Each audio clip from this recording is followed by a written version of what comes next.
ओम शांति 28/4/2022। आज की मुरली से मनन चिंतन।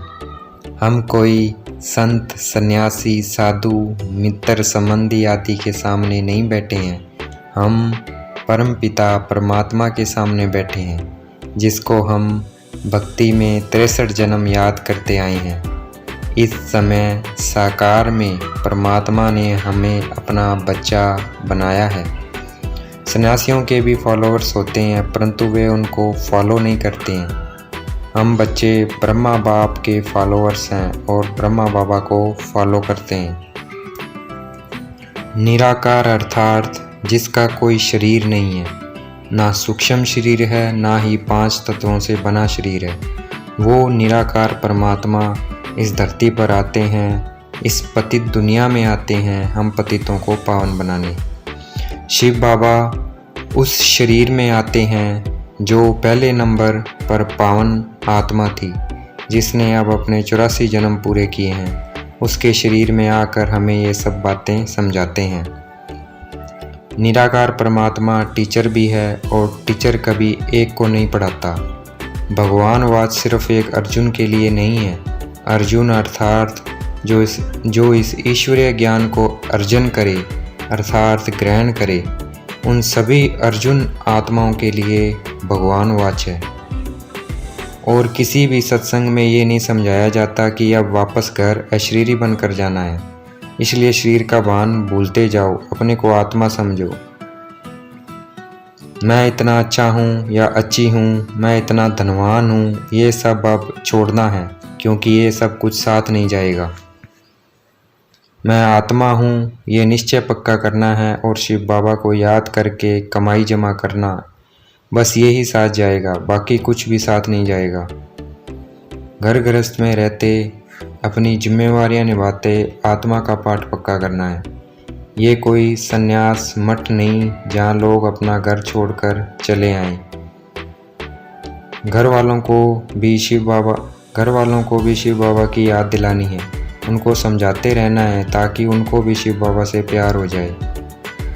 अभी शिव बाबा का रीइनकॉर्नेट अर्थात अवतरण हुआ है और हम शिव बाबा के बच्चे रिजुवेनेट अर्थात फिर से आत्मिक भान में आ रहे हैं, अर्थात जवान हो रहे हैं, अर्थात देवी देवता बन रहे हैं। रीइनकॉर्नेशन सिर्फ शिव बाबा के लिए कहेंगे। रोज राजयोग और ज्ञान के अभ्यास से संस्कारों में बहुत परिवर्तन होता है। जैसे क्रोध जो आपको पहले बहुत आता था, वो कम होते होते एक दिन ख़त्म हो जाएगा। बिल्कुल वैसे ही जैसे बीमारी फट से नहीं जाती है, धीरे धीरे जाती है।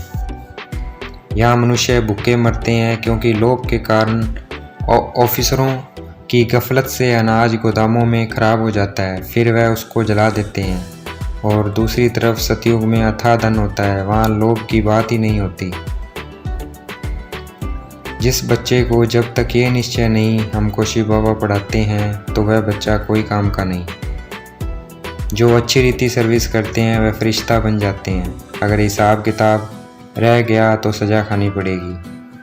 जितना हम शिव बाबा से योग लगाएंगे उतना हम पवित्र बनते जाएंगे।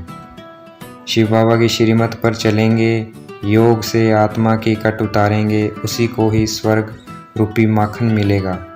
इसलिए शास्त्रों में कृष्ण के मुख में माखन दिखाया है।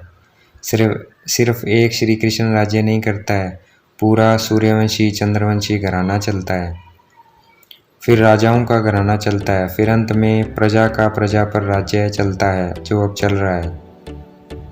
शिव बाबा ने हमें स्वर्ग में भेजा था। स्वर्ग में हम बहुत सुखी थे। 21 जन्म का वर्षा भारत में गाया जाता है। कहते हैं कन्या वो जो 21 कुल का उद्धार करे। शिव बाबा सबसे बड़ा मार्शल है। वह हमें माया के साथ लड़ाई करना और उसे जीतना सिखाते हैं।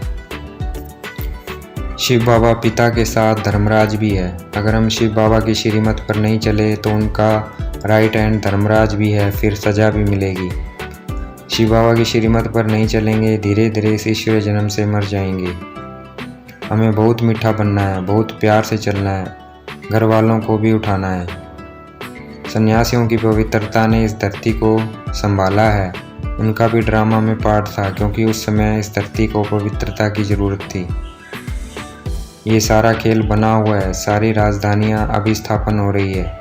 सतयुग में पतितों को पावन नहीं बनाया जाता, संगम युग पर बनाया जाता है। इसलिए भक्ति में नदियों का समुद्रों का संगम इतना मशहूर है। शिव बाबा कहते हैं इसलिए भक्ति में नदियों का और समुद्र के साथ जो संगम है वो इतना मशहूर है। शिव बाबा कहते हैं मैं कल्प कल्प के संगम युग पर आता हूँ, परंतु शास्त्रों में युगे युगे लिख दिया है और कछमच अवतार लिख दिए हैं। सुनने वाले मनुष्य भी सत सत करते रहते हैं, कभी अपनी बुद्धि नहीं चलाई क्योंकि रावण राज्य है।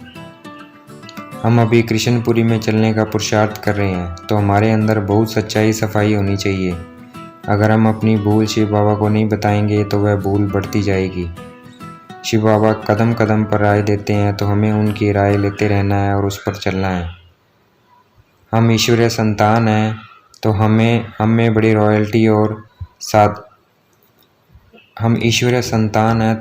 रॉयल्टी और सियानापन होना चाहिए। बहुत प्यार से हमको शिव बाबा की पहचान सबको देनी है। हम सबको 21 जन्मों के लिए जियादान देना है। हम जैसी महान पुण्य आत्मा और कोई नहीं है इस धरती पर। हमें पुण्य की दुनिया में चलना है, हमें बहुत मीठा बनना है। याद हमें ब्रह्मा बाबा में अवतरित शिव बाबा को करना है, ब्रह्मा बाबा रथ को याद नहीं करना है। आज की मुरली का वरदान, स्नेह की उड़ान द्वारा समीपता का अनुभव करने वाले पास विद ऑनर भव। आज की मुरली का स्लोगन, माया और प्रकृति के तूफानों में सेफ रहना है तो दिल तख्त नशीन बन जाओ। अच्छा, ओम शांति। शुक्रिया मीठे बाबा, शुक्रिया।